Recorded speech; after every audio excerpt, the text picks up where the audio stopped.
کابینەی نوێی حکومەت یاریێم بە جۆرێک شڵەژاو و بێسەروبەرە کە ڕۆژ لە دوای ڕۆژۆکی نوێ تۆمار دەکات. لەم دۆخە دەرونیە ناجێگیر و نەسازەدا کە قەیرانی ئابووری و باری تەندروستی کە کۆڕۆنا دروستی کردووە.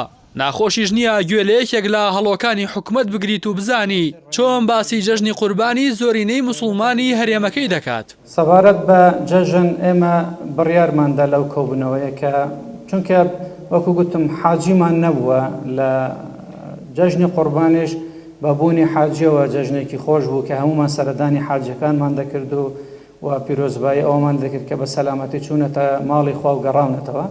بۆیە ئێستا کە حاجیمان نییە جەژنی قوربان ناکرێتن و ئەو مەراسمانەی کە پەیوەستە بە جەژنی قوربان ڕەنگە زەرور نەبێتن.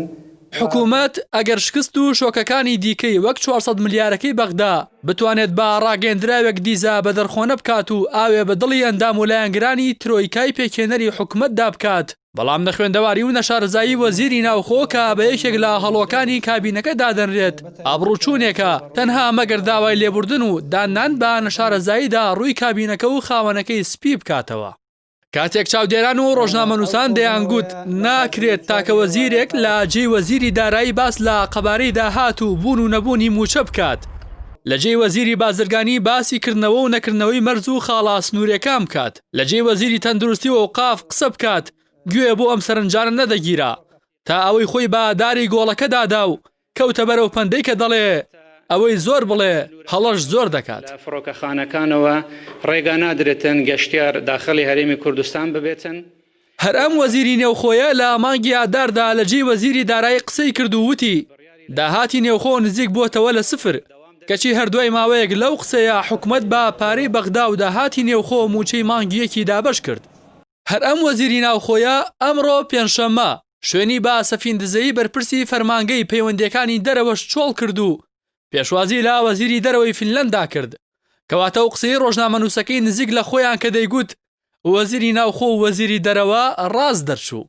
قسەکانی وەزیری ناوخۆ کە مەراسیمی جەژنی قوربانی بەهاتنەوە و سەردانیکردنی حاجیانەوە گرێدا و گوایە کە ئەم ساڵ حەج نییە و خۆشی هاتنەوەی ئەوان و سەردانیکردنیان نییە کەواتە مەراسیمەکانی جەژنی قوربان پێویست نین. ئەو قسانە ئەوەندەی دیکە دۆخەکەی لە نێوان خەم خواردن بۆ میلەتێکی زۆرینە مسڵمان کە کەی کردووە بە خاوەنداری خۆی و پێکەنین بۆ حکومەتێک کە یەکێک لە هەڵۆکانی بیرەوەری هێندە لاواز بێت ئاڵۆستر کرد. جاخوا بەوە ڕەحمی پێکردوین زمانمان کوردیە و زۆرینەی خەڵکی بیانی و دەرودراوسێ لێمان تێناگەن وا دیارە تا ئێستاش قسەکانی بۆ سەر زمانەکانی دیکە وەرنەگەڕدراون. ئەگینا لە ڕیزبەندی کەسایەتیە حکومیە زۆر زیرەک و بە ئاگاکان پلەیەکیان بە وەزیری ناوخۆی هەرێم دەدا. لە کۆتاییدا وە کەسایەتێکی سیاسی و پەرلەمانتارێک نووسیوێتی دەسەڵاتداری ژیر و سەرکەوتووەوەیە ئاگاداری دابوونەریتی کۆمەڵایەتی و ئاین و جەژن و بۆنەکانی کۆمەڵگەکەی بێت و بەشداری خۆشی و ناخۆشیەکانیان بکات.